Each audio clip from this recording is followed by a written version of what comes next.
Muhammad Sholahuddin Al-Ayyubi, biasa dipanggil Ayyubi, kelas 4E SD Sekolah Murid Merdeka.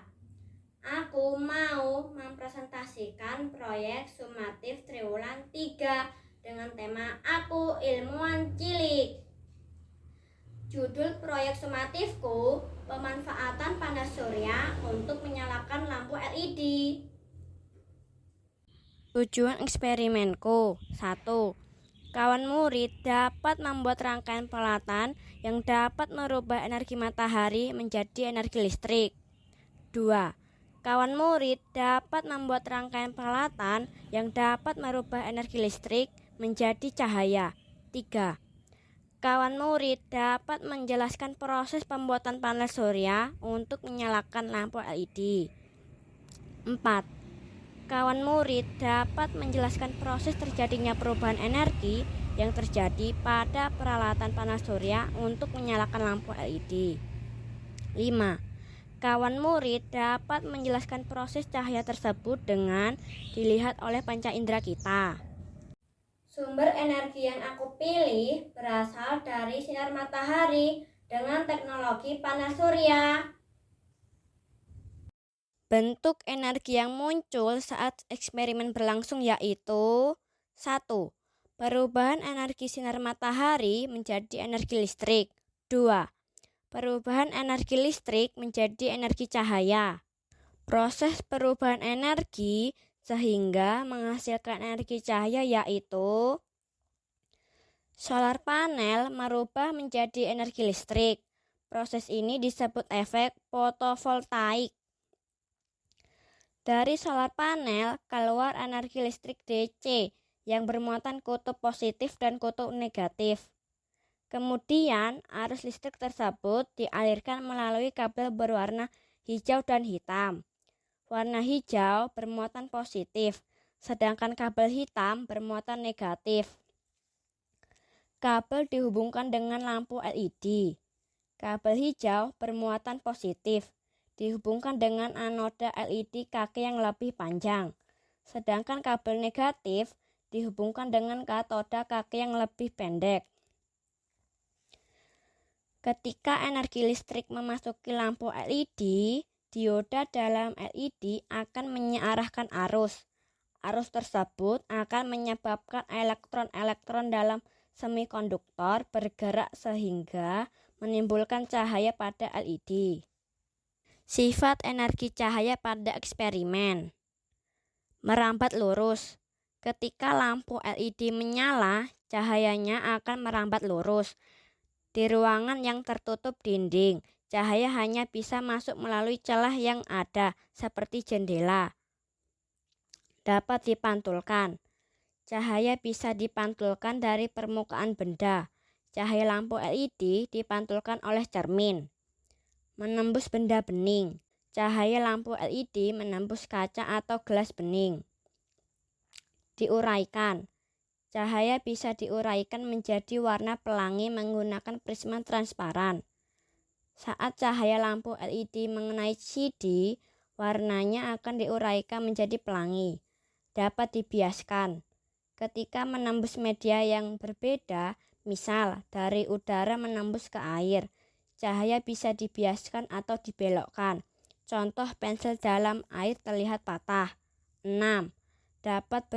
Dapat membentuk bayangan. Seperti kita tahu, cahaya merambat lurus dan tidak dapat berbelok. Hal ini yang membuat terbentuknya bayangan. Ketika cahaya lampu LED mengenai suatu benda, maka cahaya yang terhalang benda akan membentuk bayangan benda itu. Proses energi cahaya tertangkap oleh mata. 1. Cahaya dapat dilihat oleh indera mata karena cahaya berbentuk gelombang elektromagnetik yang memiliki panjang gelombang antara 400 sampai 700 nanometer atau dengan frekuensi antara 400 sampai 750 terahertz. 2.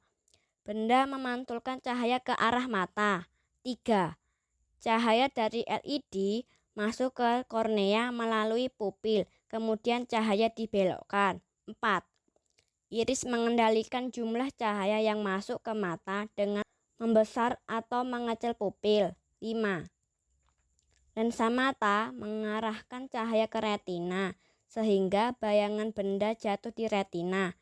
6. Bayangan ditangkap retina berbentuk nyata, terbalik dan diperkecil. 7.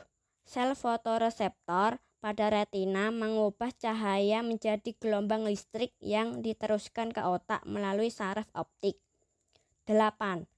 Otak pun merespon dan menerjemahkan sinyal listrik tersebut menjadi gambar, sehingga kita bisa melihat benda. Hak sebagai masyarakat untuk mendapatkan sumber energi, yaitu mendapatkan sumber energi tanpa pembedaan, mendapatkan sumber energi untuk kebutuhan sehari-hari, mendapatkan pasokan listrik yang memadai, mendapatkan kemudahan untuk menggunakan sumber energi alternatif, mendapatkan energi yang ramah lingkungan, mendapatkan energi dengan harga yang murah, mendapatkan energi yang mudah didapatkan di toko, di pom bensin, atau pasokan energi tidak langka. Upaya untuk mengelola energi dengan bijak yaitu menghemat penggunaan energi listrik, air, dan minyak bumi, menggunakan energi terbarukan, menggunakan produk yang ramah lingkungan, mengurangi penggunaan bahan bakar kendaraan, melakukan daur ulang, menggunakan lampu hemat energi seperti lampu LED, mematikan lampu saat tidak digunakan, mematikan AC dan TV saat tidak digunakan, mencabut kabel dari stop kontak saat tidak digunakan, menggunakan kulkas dengan freon ramah lingkungan, memanfaatkan pencahayaan alami, mengeringkan pakaian di bawah sinar matahari, menggunakan fasilitas transportasi umum. Dari percobaan yang telah saya lakukan, dapat ditarik kesimpulan bahwasannya energi tidak dapat dimusnahkan, tetapi energi dapat dirubah menjadi energi lain. Seperti contoh, pemanfaatan solar panel untuk merubah energi sinar matahari menjadi energi listrik. Kemudian, energi listrik dirubah kembali menjadi energi cahaya melalui lampu LED.